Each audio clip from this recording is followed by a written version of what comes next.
Buddhist teaching around loving kindness had become kind of uh, too narrowly defined.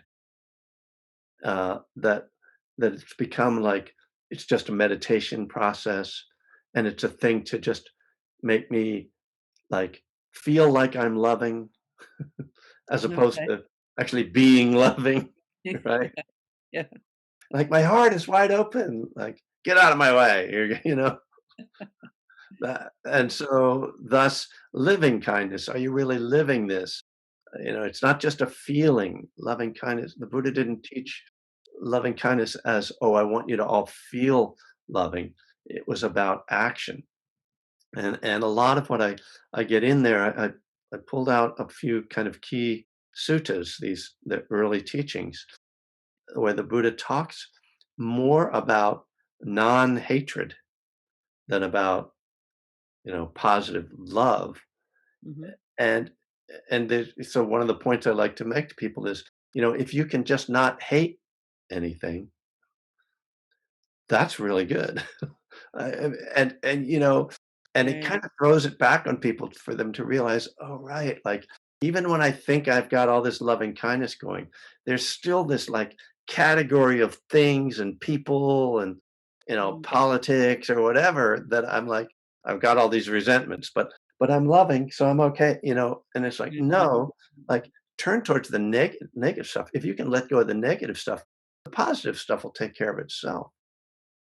I think it is very relevant for addicts because addiction has this tremendously aversive and negative energy to it, you know.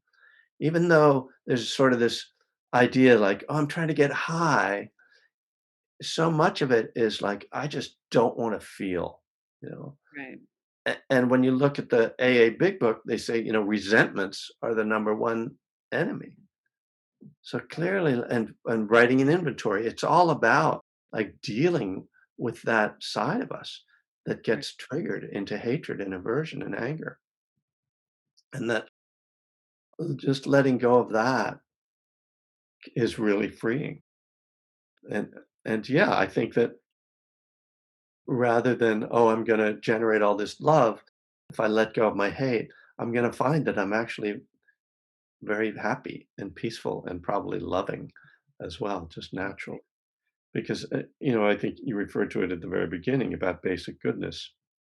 Right. We don't have to create that. Right. It's there We don't already. really have to create love in ourselves. Right.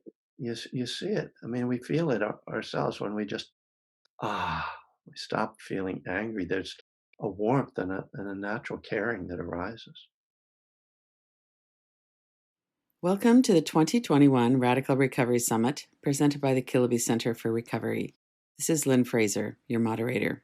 This year, our theme is Feel It, Heal It, a new paradigm of recovery, featuring a diverse group of thought leaders and innovators, people who are working on the ground in the new field of addiction recovery. Go to radicalrecoverysummit.com to sign up and watch free.